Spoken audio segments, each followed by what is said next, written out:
Your daily thoughts are the architects of your destiny. Guard the blueprint carefully. Every idea you entertain, every mental picture you hold, is a brick in the structure of your future. If you allow fear, doubt, and small thinking to enter, you weaken the foundation. But if you invite vision, courage, and possibility, you build a framework that can withstand storms. The mind drafts the plans long before the hands begin the work. Your little repeated thoughts become large realities over time. A single seed dropped into the soil of the mind each day. You will eventually sprout into behavior, habit, and character if you repeat, "I can't," or "I'm stuck." You will act accordingly. If you affirm, "I will, and I can learn," your actions will follow that direction. Thoughts are like investments, small deposits that compound with interest until they shape your reality. Where your mind lies, your life will follow. Spend your mental energy in the neighborhood of hope, ambition, and discipline, and your outer life will move there too.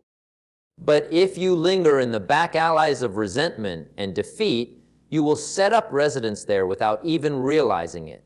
Refuse to rent space to doubt. It never pays the rent, and it always damages the property. Choose to live mentally where you'd like to live physically. Intentional thinking is a magnet for opportunity.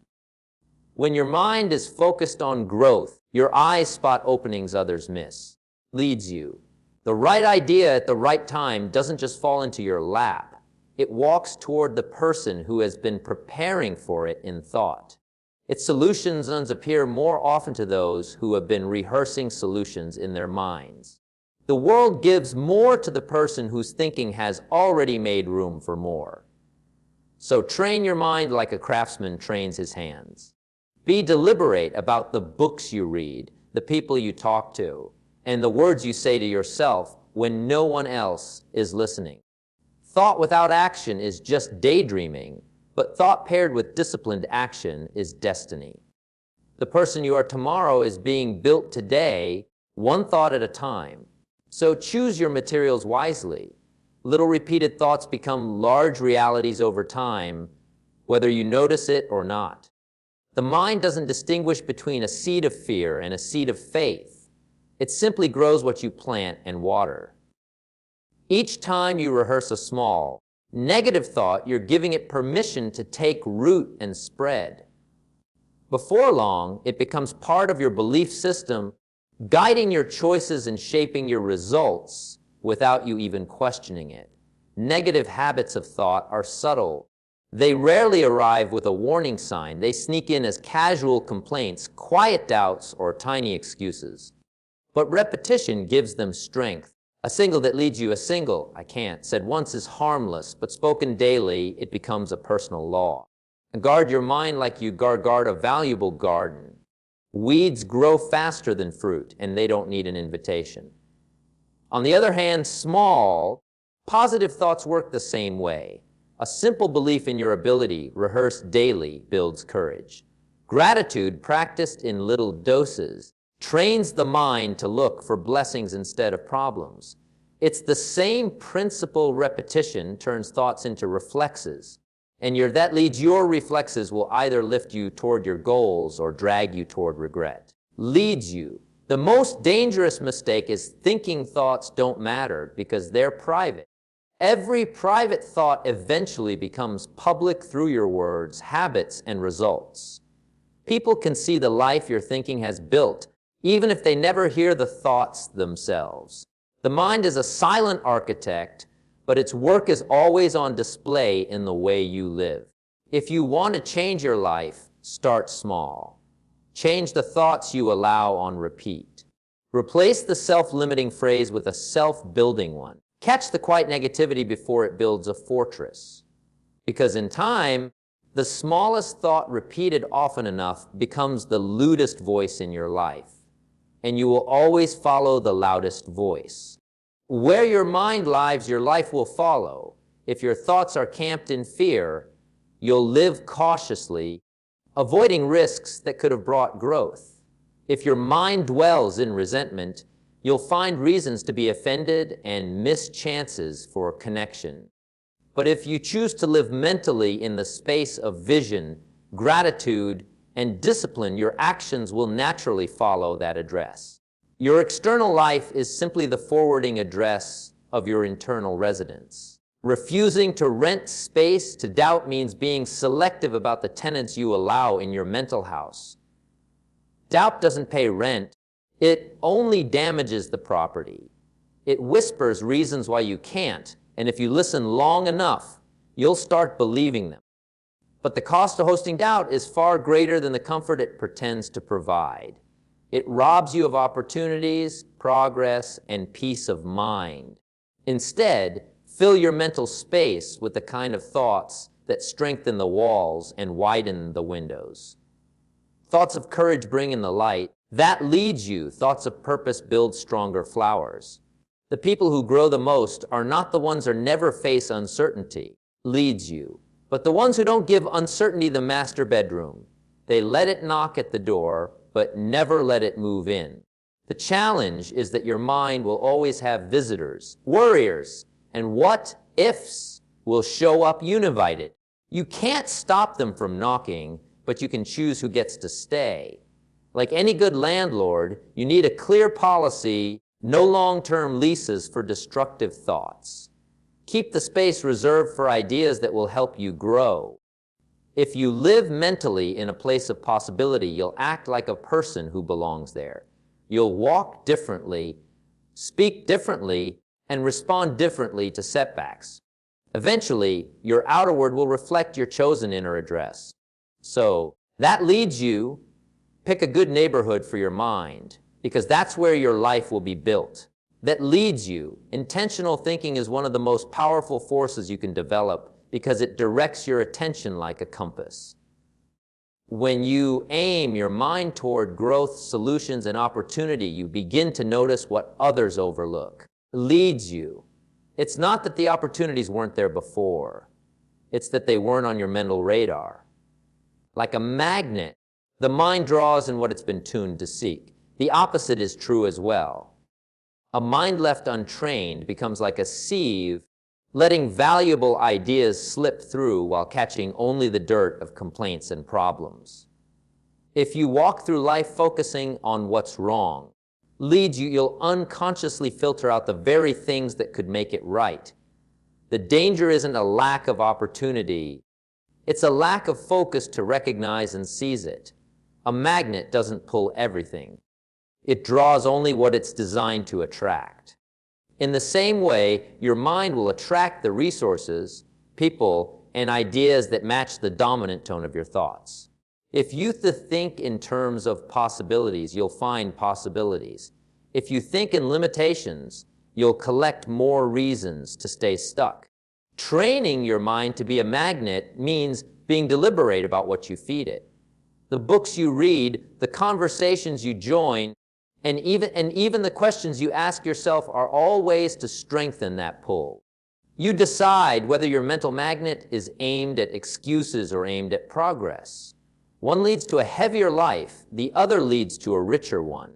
That leads you. When your thinking is intentional, opportunity doesn't just show up. It finds you ready. It's like setting a net in the right part of the river. The current brings the fish, but only if you've prepared the space to catch them. Leads you. Decide today to aim your thoughts where you want your life to go, because the mind you train becomes the life you live. Feed your mind with solutions, not problems, and you'll be surprised how quickly your hands know what to do. Problems have a way of paralyzing action because they magnify fear and shrink confidence. When you dwell on the obstacles, they grow larger in your mind until they block your path entirely. But when you focus on solutions, you begin to see possibilities that inspire movement. A mind looking for answers naturally directs the body to act. Thinking about problems is like staring at a locked door. All you see is the barrier that leads you. Thinking about solutions is like searching for the key. Your attention shifts from what's wrong to what might work. And when you train your thoughts to find keys instead of counting locks, you become more resourceful. Solutions open doors, It's the light leads you. Problems just keep you knocking without entering. This doesn't mean you ignore problems. It means you treat them like stepping stones instead of stumbling blocks. You acknowledge them, but you don't worship them. A problem is only a temporary situation. A solution is a permanent shift in thinking. The energy you spend on complaining could be invested in creativity, and creativity is the birthplace of progress. Your mind is a workshop, and whatever you give it to build, it will build. Give it problems all day, and it will build walls. Give it solutions, and it will construct bridges. The quality of your output is directly tied to the quality of your input. Feed it wisely, because your thoughts today become the results you see tomorrow.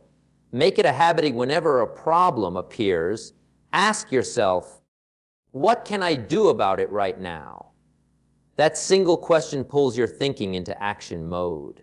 Once your mind is full of possible actions, your hands will have no choice but to move.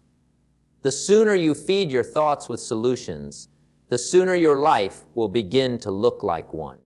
Thought without action is like a beautifully drawn map you never follow. It may inspire you, but it won't get you anywhere. Ideas, no matter how brilliant, are powerless until they are translated into steps you can take. Too many people live in the comfort of planning without the discomfort of starting, and as a result, their dreams stay trapped in their heads. Action is the bridge that carries thought from imagination into reality. Disciplined doing is what gives thought its strength. One burst of effort might get you started, but it's steady, repeated action that creates lasting results. Just as a seed needs regular watering to grow, an idea needs consistent execution to bear fruit. Sporadic effort produces sporadic results. Discipline is what builds momentum and keeps it alive. When you marry thought with action, you stop being just a thinker and start being a creator. Every small, deliberate step tells your mind that your vision is serious, which builds confidence to take the next one. Without that pairing, even the best ideas eventually fade under the weight of inaction. The mind begins to doubt what it hasn't seen itself do. Action also sharpens thought. The moment you start moving, you gather feedback, learn lessons, and adjust your approach. If thinking alone often leads to perfectionism, waiting for the right moment that never arrives. But disciplined doing creates progress in real time, turning mistakes into stepping stones instead of mental roadblocks that leads you. Don't just sit with your thoughts. Put them to work. Let discipline be the engine that moves your ideas forward. The combination of a clear vision and relentless, consistent action is unstoppable. In the end, your life will not be remembered for what you thought about, but for what you actually did. Control your inner conversation because it's the voice you hear the most. And it will either coach you to win or convince you to quit. That leads you. That quiet dialogue running in your head shapes your emotions, decisions, and resilience more than the loudest voices around you. If that voice is critical, it will drain your courage. If it's encouraging, it will fuel your effort. Every word you speak to yourself leaves a mark, either lifting you up or pulling you down. Most people let their inner voice run on autopilot, echoing old doubts, past mistakes, and borrowed opinions. But just like a coach, your inner voice can be trained.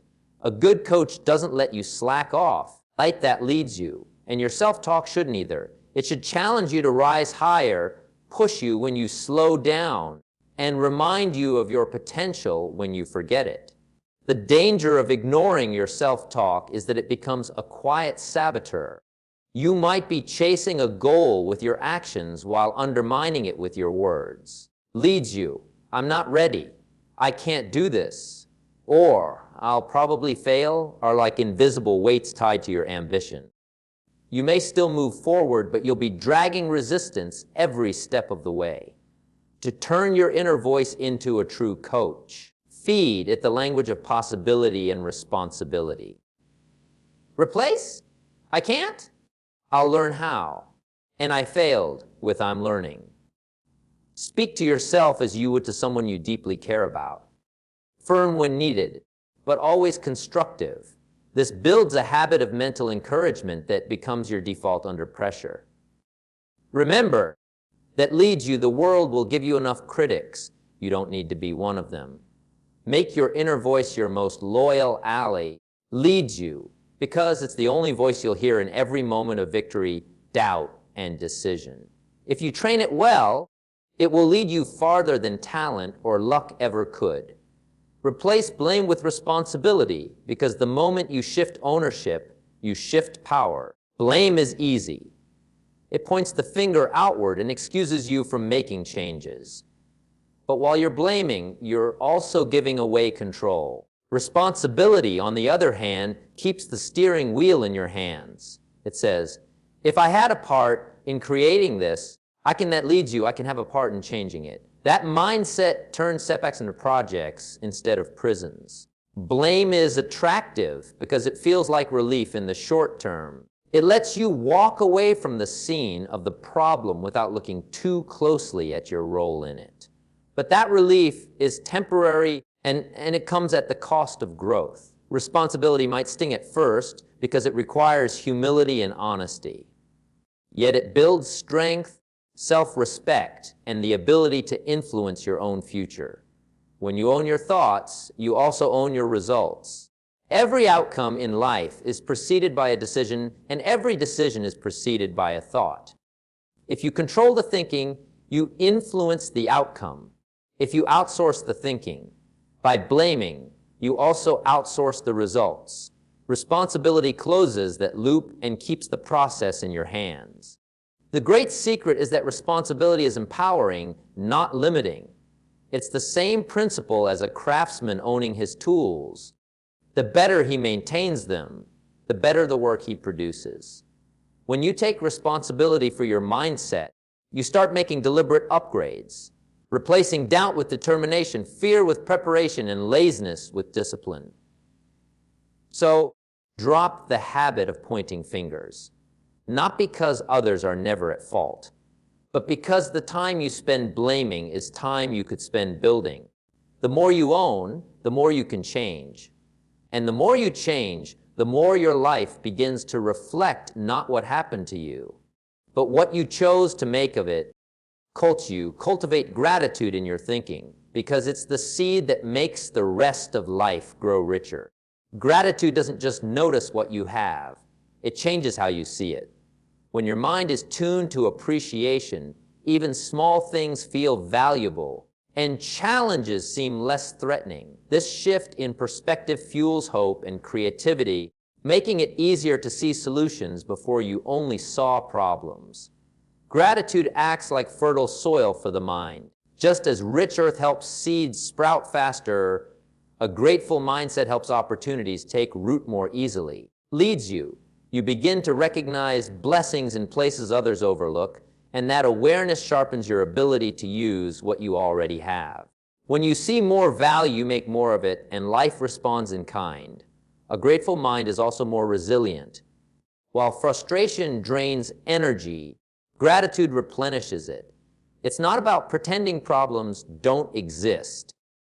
It's about refusing to let them dominate your mental landscape. You can acknowledge a storm and still be thankful for the shelter.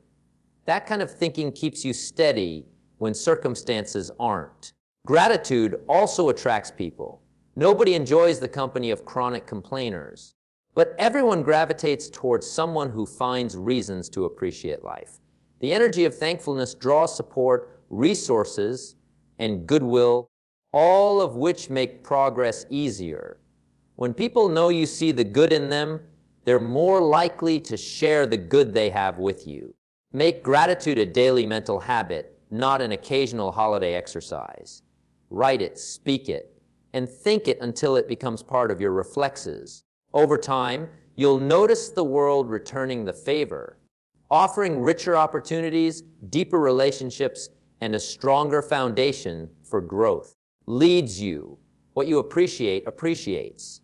Train your mind daily, because the person you become tomorrow is built from the thoughts you practice today. Just like the body grows stronger with consistent exercise, the mind becomes sharper, more focused, and more disciplined with regular training. Skipping a day might seem harmless, but mental habits are like muscles. They weaken without use. Every thought you allow or reject shapes the mental conditioning you carry into the future. A trained mind knows where to focus. It doesn't get lost chasing distractions or dwelling on useless worries. Instead, it invests energy in ideas, solutions, and disciplines that move life forward. This isn't about ignoring problems. That leads you. It's about refusing to waste mental real estate on things that don't matter in the long run. A mind that's been exercised in clarity and naturally chooses better paths. Daily training also prepares you for the unexpected. It leads you. Just as an athlete practices for game day, a prepared mind can respond to challenges without panic. When life tests you, you won't need to find discipline. It will already be part of your reflexes. That preparation gives you confidence, and confidence changes the way you act under pressure. The process doesn't have to be complicated. Reading, journaling, meditating, setting goals, or simply reflecting on your day can all be part of mental training.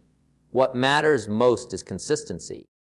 Every day you choose to strengthen your thinking, you're building the version of yourself who can handle more, achieve more, and become more. Remember, tomorrow's results are rooted in today's thoughts. If you feed your mind with discipline, courage, and wisdom now, your future self will thank you. That leads you. The question is never, will I become something? It's, what am I becoming through the thoughts I'm training today?